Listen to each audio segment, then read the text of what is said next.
Hello, Chasta and Huey back. How you doing? How you doing, brother? How you doing, brother? Brother, I'm doing good. Missed you as I far know. as missing last week's episode of the podcast, but we apologize, but we have a good reason. We were really busy last week with not one, but two different interviews. We had so much going on yesterday, last week. It feels like Yeah. yesterday. Yeah. It's been a wild week. I mean, because we had last week was, crazy with the interviews, but also then we had a long weekend for President's Day. So Mhm. now we're back live. We're settling in. We didn't want to go 2 weeks without doing this because, Yeah. selfishly, we just love it. And I miss you. I have stories from Disneyland. I was so sad to be at Disneyland without you. Oh, really? So you guys Yeah. went down, was it Friday afternoon? It was? Yes, Or it you was. left? So we went down Friday. Sorry, Saturday. Saturday at 1:00. We flew down. Jay had a gig. Oh, that's right. That's right. Yeah. So have you ever heard of a place called Chain Reaction in Anaheim? Yes, I have. and Legendary spot. I'm so jealous. I really want to go there. So many bands I love over the years, a lot of pop punk bands and just of other different genres of the rock alternative world have played there. And it's a great spot. And yeah, when was it Thomas, Stalen Empire guitarist Thomas, when we were playing pinball, a couple weeks ago here in Alameda, he said, "Hey, we have a show in Anaheim." And then Scott said, "You should come down." I said, "Oh man, I need a little more time to kind of plan it all out." But legendary venue down there. It's like I would equate it to like the Gilman of Anaheim, like LA. Really? Okay. Yeah, it is interesting. It's like it's hardcore. It's definitely like a punk club. It's all ages. In fact, their website is allages.com. So Cody was able to go. There were tons of kids there. And kid bands. Like when I say kid bands, I mean like teenagers, like maybe 17, 18, 19, that.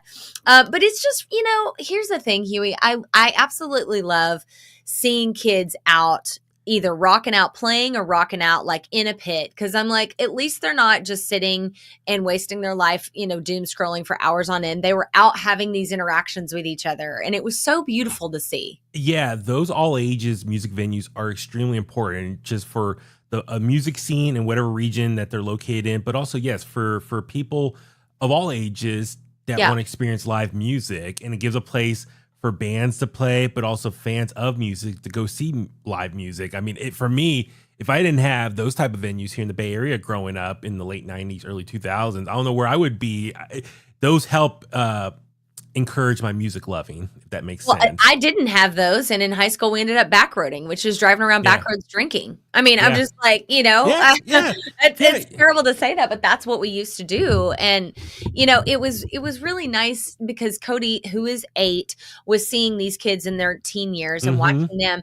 And they were so respectful to him. Like you could tell they really wanted to pit. But he was right there and he was more like slam dancing. He's just figuring out the style. Don't judge him.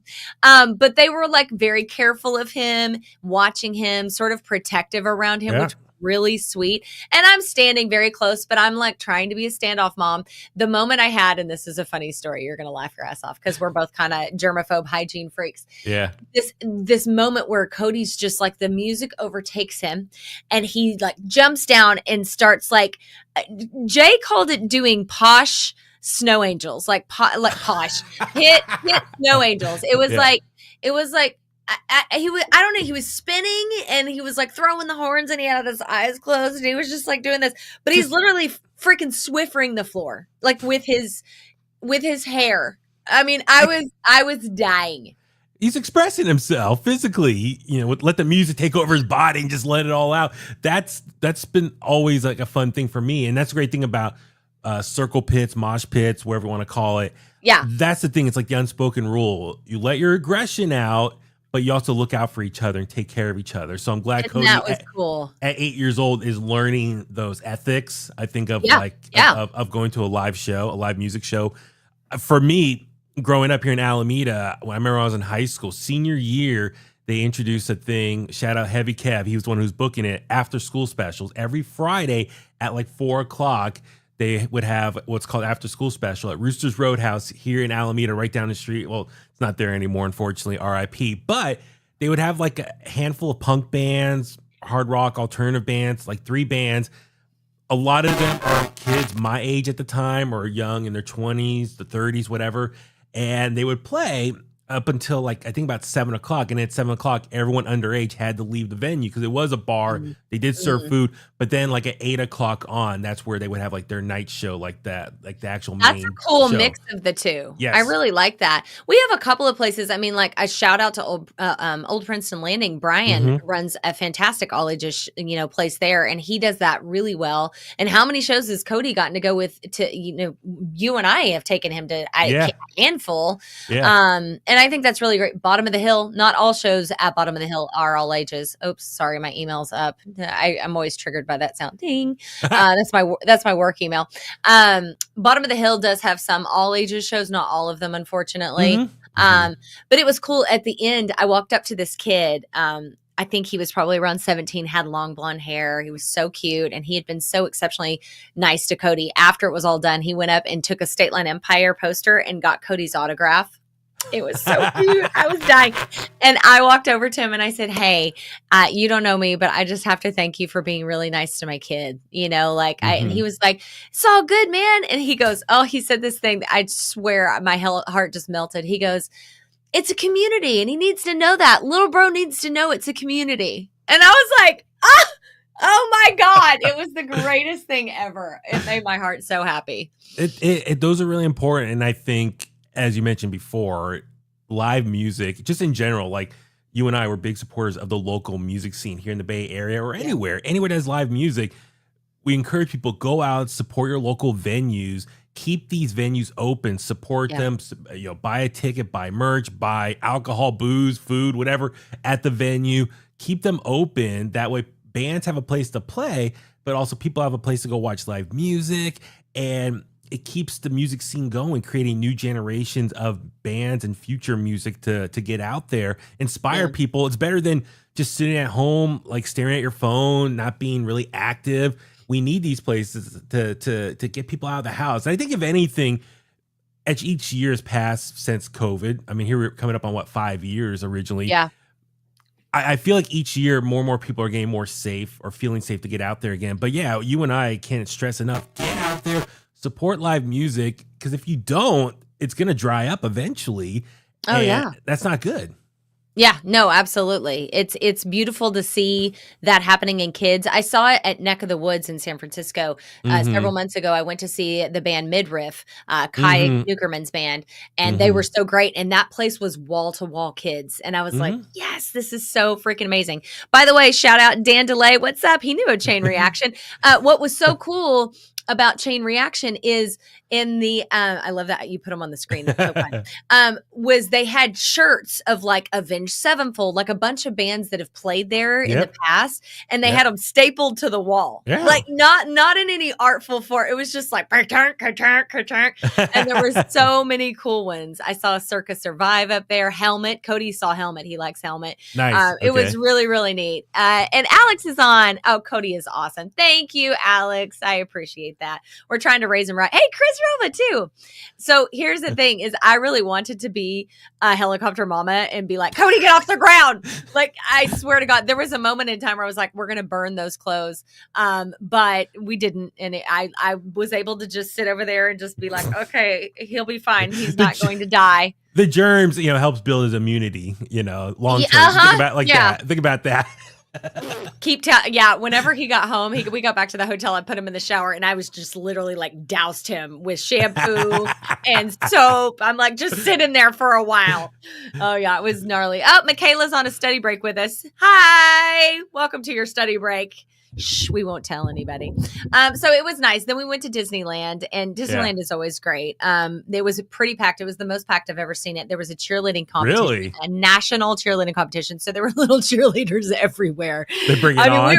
Oh my God. Yeah, it was like that. Seriously, we were in line for, Incredicoaster, and there was a group of like 15 cheerleaders, guys and girls, in front of us, maybe like seniors, juniors, California, and they start, yes, they start like doing cheers and stuff, and Jay's eyes are like, get me the F out of here. And we were behind them for like an hour. Wait, were they just there visiting, or were they performing somewhere specific? Apparently down the street, you know, the Anaheim Convention Center is like right. So they had the thing there, and then all the cheerleaders just wanted to go to Disneyland. So like all their families just took over Disneyland, and so it was like bring it on. And the coach, this is so stereotypical, it's hilarious. The coach in front of us was this dude. He had like. He was like muscled, like, you know, like that. But he definitely looked like a Chad. And he had like a military like buzz cut and then a Mickey Mouse fanny pack. And he was in charge of those cheerleaders. And it was hilarious to watch him. I mean, he had it down to a science, like getting them where they needed to go, handling it. It was handling a cheerleading group with military science. It was so crazy. That's awesome. That's really cool to hear. No, it's funny. It's yeah, no, I need to get back to down Disneyland soon. I think. Are you planning another one down summertime? Probably so, yeah. Summertime or fall. But we were on Rise of the Resistance and we missed you. I was like, "Aw." And Cody always says, Uncle Danny needs to be here. It's and he got a lightsaber, I saw. He went build a lightsaber. He likes all the villains. He's very into Kylo Ren right now. Like, I'm like, should I be worried? Nah, and I mean it's cool because they wear black and they do cool powers and that's stuff like the thing. He loves how like Kylo Ren on the ride goes like, and it like you know makes you go back and forth. Using and the he Force, yes, and his favorite colors are black and red, and so like you know it falls in line. But I'm like, oh, between the germs and the villains, I'm like, it's gonna be concerned. No, that's cool. Like I said, well, how was Stately Empire at Chain Reaction? It was great. They got bombarded. This is hilarious. So Scott Proctor, who we love, bass player of Stateland Empire, his dear wife Michelle, who is just absolutely beautiful. She and I are standing there, and during the middle of their set, she was there. And during the middle of their set, they're like, "Hey, we got some merch in the back, and we're gonna give out free CDs." And all these kids took off running. And Michelle turns around in her high heel boots that are so cute. And she's like, I got it. And she takes off running and she's trying to man the merch for their last song. And it was so debaucherous that when they came off stage, Jay went over and saved her and she was able to move along. She was like, I didn't know what to do. Just like handing them all out. Yeah, it was, and they were getting autographs. Cody, it was asked for a couple of autographs. So I got a picture of Jay signing an autograph and Cody and put them side by side. Yeah. Okay. I saw that. Okay. It was really cool. But yeah, no, it was, when we walked in, I won't lie. When we walked in, I was like, oh boy, this is going to be interesting because it's just kids everywhere and it's like punk rock and graffiti and shirts on the wall. And I'm like, woof. But it ended up being awesome. I also met, not to go to business chat here, but I met the tour manager for Nothing More. What? Really? He was lovely. The band that's opening with Disturb and Daughtry. Yes. Oh yeah. She's so cool. And she also works with like In This Moment. Yeah. She's done some work with Evanescence. So anyway, she was there to see Stateland Empire and she was really, really cool. So I got to meet her. Yeah. That was neat. Okay. So we may see her at the Chase Center show. Okay, cool. Sweet. Okay. Awesome. And one more quick story. This is crazy. In 24 hours, I saw 2 people from high school that do not live in California. What are the odds? Michaela, my niece is on here. What are the odds? So I ran into this guy at State Line show at Chain Reaction, walks up and he's like, I don't know if you remember me, but class of 97. And I'm like, class of 97 from where? What are we talking about? And he goes, Sulphur. And I'm like, what? And it was a guy named Daniel Moore. Okay. And he looks quite a bit different. It's been 25 years. Right. So he looks a bit different. So do I. And so anyways, we reconnected. He was like, yeah, I met Scott Proctor at a bar last night. And he was like, come out to my show. And then when he gets there, he's like, I realized that it was your husband's band because we're Facebook friends. What are the odds? And then the next day at Disneyland, I'm standing in line for Thunder Mountain. Okay. And I hear my name and I'm like, what? And this girl grabs me by the arm and she's like, Glenna. And I'm like, what? She graduated the year before me. 2 Sulphur people in 24 hours. Keep in mind, I'm from a town in southern Oklahoma that's like 4,000 people. You guys are everywhere. Astronomical odds. Like the Sulphur love all over the USA. Yeah, we're really popping. I just remember what I was going to tell you what happened to me on Saturday. What? Okay, so you know how we were, talking back and forth before your flight. I was going to Stockton, the Stockton Con. Yeah. So I met Joe Hendry, the TNA World Heavyweight Champion. Really cool meeting him. But I couldn't stay too long at Stockton Con. I had to jump back in the car and head to Berkeley over to Gilman Brewery for the Oasis Pro Wrestling show. It's one of the double down on the wrestling. Wow. Yeah, it was a busy Saturday. So I was needed once again because they had me out there back in December, host like a Q&A session, a segment during the show. That was a lot of fun. Brought back for a contract signing between two teams here. So the Melanin Mafia are taking on Too Fresh. They have a big match coming at their big show March 9th at the Cornerstone in Berkeley. So get out there for Oasis Pro Wrestling. Also go see our guy, Scary Gary. But so I'm not a wrestler. I'm not used to going in and out of the ring. I just watch it from, the seats. And so we do this segment in the ring and like they didn't have like stairs to get into the ring. So I kind of like jumped up on the ring, on the barricade or the side of the ring there. And I had like, get in through the ropes. I thought I was trying to be smooth. We do the segment, leads into a big brawl at the end after the contract sign because these two teams hate each other. So they're fighting. I'm on the microphone kind of talking it out through them, and then it led to the brawl after they all signed. I was like the witness and moderator of this segment here. You partook in like a whole wrestling thing? Did you know you were going to do this? Yeah, I was asked last week to do it. So you didn't tell me that. I know I have some video. It was the last minute thing. I have some videos I got to share, and I think it's on YouTube. I think Oasis Pro Wrestling streamed on their YouTube channel. But the thing was, they start brawling, and it's like 6 people in the ring fighting. And they're like, I got to get out of there. I don't want to get hit or anything. So I'm like trying to get out through the middle of the ropes. Oh, no. And the bottom rope, like jolted my nuts and my balls. Like, I was like, like hit my balls. And I'm trying to jump out of the ring. And I'm trying to play it off. But like, I just got hit in the balls from this ring rope. Oh my God. So I don't know if it's on the stream or if, maybe I'm off camera, but I'm trying to walk it off, not trying to grab myself, right? Okay, if you find that, if it is on camera, please isolate it and post it to social media because I really need to see that. So, but I was like, because I've watched wrestling all my life for nearly over 35 years. I've seen wrestlers walk in and out of the ring. And even my friend, Phil, his real name's Phil, but he goes by Sancho Demira. He asked me, Huey, how are you going to enter the ring? Are you going to be like Undertaker and like walk over the ropes? Because Undertaker's like 6'9", 6'10". Pushes them down and just and steps over all 3 of them. I said, I don't know. Maybe I'll go through the middle.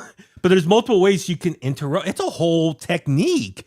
Were you nervous? This is a big moment in time for you. I was nervous because I don't want to fall or anything in front of the crowd of people there. So when I'm leaving, I ducked down, grabbed the rope, bent over, and or which way did I do it?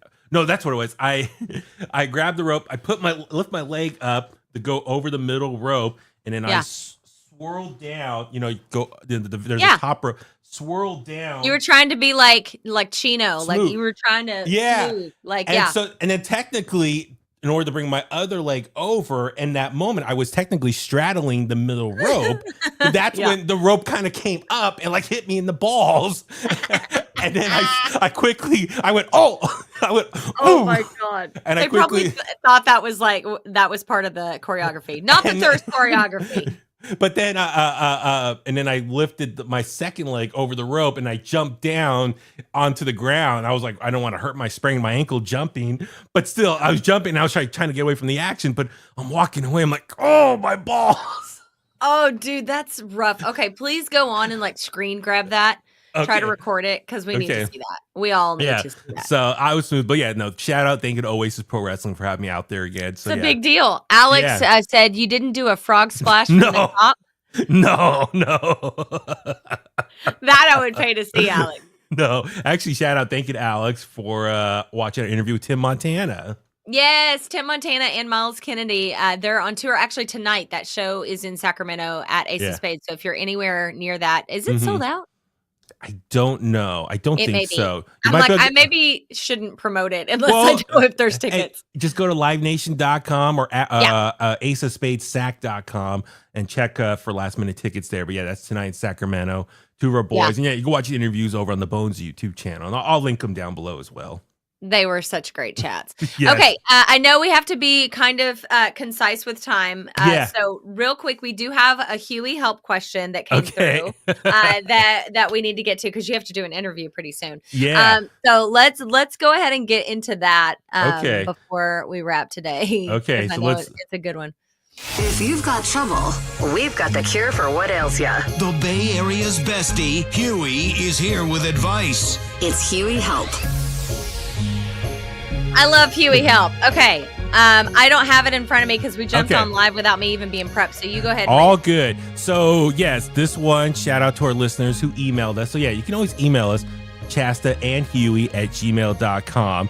And let's see. My email did like a full restart. Hold on one sec. Oh, mine does that. Did it ask you for the authenticator? No. Oh, okay, here we go. Okay. So shout out to Jimmy who listens to us. So thank you, Jimmy. And yeah, he sent us this email, chastaandhuey@gmail.com, like I said. So he wrote, I think I'm addicted to social media and I'm afraid it's hurting my real life. I spend hours scrolling, debating, and checking my phone. This is during meetings, dinner with my girlfriend, even late at night when I should be sleeping.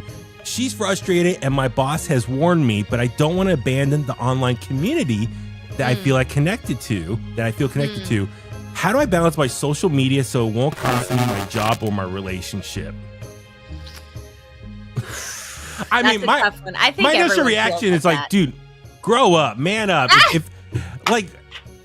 If it's affecting your like personal relationships, you got a problem. Like, listen, I love social media. I love what it does for us. It gives us a way to connect with listeners, to promote our brand, our projects, things that we do, interviews, and other cool things we get to do. But if people are complaining that you do too much, just knock it off. I mean, do you want to be alone?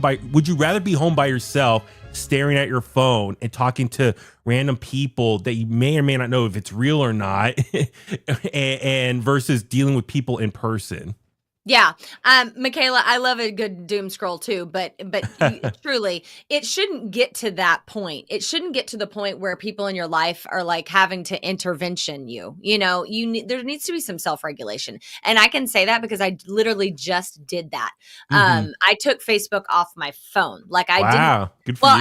I took it off like the screen. It's still there. I thought I removed it entirely, but it's still like if you type in Facebook, you can find it. That's how they get you.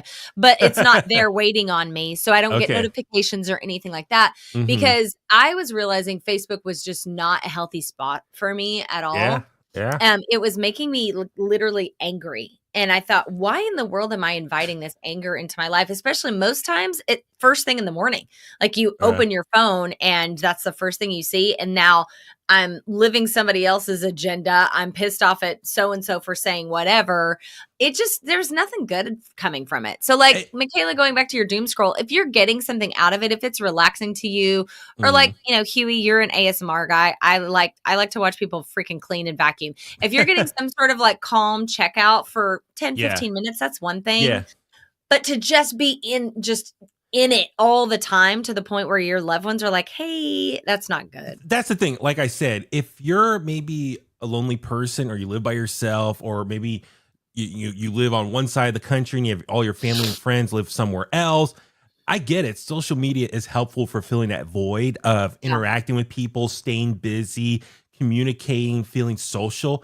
That's all good. But when you have like people in your life, like next to you, like let's say your girlfriend sitting right next to you, you rather scroll on your phone and talk to people on your phone on different apps and commenting and watching versus having a conversation with your girlfriend, let's say, for example, that's a problem. It's like, knock it off. Like, there is balance. If your girlfriend's not there, maybe she's out doing whatever, then yeah, you can fill that void doing that. But like, it should not ruin your actual relationships with people. Like at the end of the day, we are humans. We need to interact with people. And take a break and then check yourself how it makes you feel. And you're going to have to take like a full day, maybe 2, to really get past the shakes before you're like, okay, this is what it's like to live normally. For instance, on Sunday when we were at Disneyland, of course, I had my phone on me, like documenting what we were doing and just quickly putting that in my stories, but I wasn't scrolling. I didn't pay attention to the news. I didn't, none of it. And it was such a lovely break. I didn't have to worry about any of that crap. It was like, it reminded me of life like years back when things felt a little bit more simple than they do now, you know? Well, yeah, when people couldn't have control of you at your hip or at your disposal, like they know, okay, this person has their phone on them. I could totally check in on them right now and like get an answer right away. So, and it's one thing too, and keep in mind, like a lot of people post stuff. It's like at the end of the day, if you don't engage with it, interact with it, then that post means nothing. It's just out there in the ethernet doing nothing. Yeah. So sometimes not even interacting with that person, it's actually maybe better. That way they lose. It's like your negative post is not going to get any attention. It's not going to affect my life, my daily life. Like move on. But you're just screaming into the void. Yeah, and if no one's there, it's like, who cares? It's a black hole that no one cares about. It's gone. Yeah. And it, after a few days, it's going to disappear. It's going to, you won't be able to really find it anymore. But it's interesting too, because I don't know if you saw, Instagram is testing out a dislike button, and the people, I guess, that are testing out this beta version. Is that the right word? Beta version. It's got users angry. So it's interesting though. Like, how do you feel about a dislike button feature on Instagram? It's not official yet. They're, like I said, they're just testing it out. I know some people who are testing it out, it feels like gives bullies a voice, and it might create some people might feel a little insecure or to post stuff because then they're like worried about all the negative dislikes it can get on it. I will say it's a 2-part answer. Number 1, bullies will find a way. Like a bully is never going to squash their own voice. That's just part of their nature. They're going to scream it out into the void. So they'll just put some shitty comment up. So you're not going to really stop the bullies. However, I will say it does invite more toxicity, and Instagram is the place that I'm at most on social because it seems least toxic. And maybe that's why, because it's just a harder comment. You either love it or, you spend the time to interact. And it's very infrequent that I actually comment on things. I just wonder if you put a dislike, can that person see you disliked your post? Like, I'm curious, like how this actually looks. Like you and I were checking before we recorded today. You and I are not in that beta feature right now or have that opportunity. So I'm curious, if I post something, can I see everyone who dislikes my post? And I'd be like, oh, screw that person. F you. So a public facing, is it a heart and like a thumbs down? Because I know I could see all the likes from my setting. Right. If everyone that gives my post on Instagram a heart, I could see all those likes. So I wonder if that's the opposite with a dislike. I'm like, oh, these probably is. Because you have to think about it from a social media perspective. They're doing everything they can to notify you of activity. So if people are downing it, they're going to notify you, and you're going to open your phone quick and be like, what? They didn't like my post? F that person. And you're going to be on there even more. See, this is how they suck you in. But I'll play devil's advocate here. Like, let's be real. When we post stuff on social media or Instagram specifically, we are looking for attention in some capacity. Yeah. So be prepared if someone is going to comment or interact, engage in that post in some capacity. So if you don't like that engagement, then don't post anything. Just move. If you're not prepared to back your shit up, don't post. Yeah, exactly. If you know, you know. Yep. That's what I'm getting at here. So, if you're putting stuff out there, be prepared for how people are going to react to it. And, people interpret things different ways. So, but yeah, with so that's why that dislike button, I'm worried it could kind of create more of a toxic environment though. I agree. So, I don't think that's good. So no go on the dislike button on IG, and put your phone down, bro. Put it down. Go get some from your girlfriend. If you really would rather be on your phone than hanging out with your girlfriend, maybe you should rethink your relationships in real life. Yeah, exactly. Maybe people are boring. Yeah, tell them. Yeah, just saying. All right, we got to get off here because Huey has to get ready for his interview in just a couple of moments. Like my hair. Thank you to everyone joining us. Your hair looks fantastic. Best hair in radio and podcast land as well. I love Dan DeLay. Put the phone down, Billy. Agreed. Put it down, sir. It's ridiculous. Unless you're watching us, then, That's totally fine. We bring you nothing but joy here. I hope. Yeah. No. Fingers crossed. So no. Thank you everyone for checking. Oh, you look at. Yes, you do. We love Dan DeLay. Yeah. So thank you everyone for tuning in. Of course, follow us on Facebook, Instagram, X at Chasta and Huey. Don't give us any dislikes. Like everything we do. Right. Subscribe to the Chasta and Huey YouTube channel. Give this video a thumbs up. Leave a comment. Share it. All that good stuff. And yeah, email us anytime. chastaandhuey@gmail.com. That's right. All right. So we'll be back on next Monday. So back to more normal.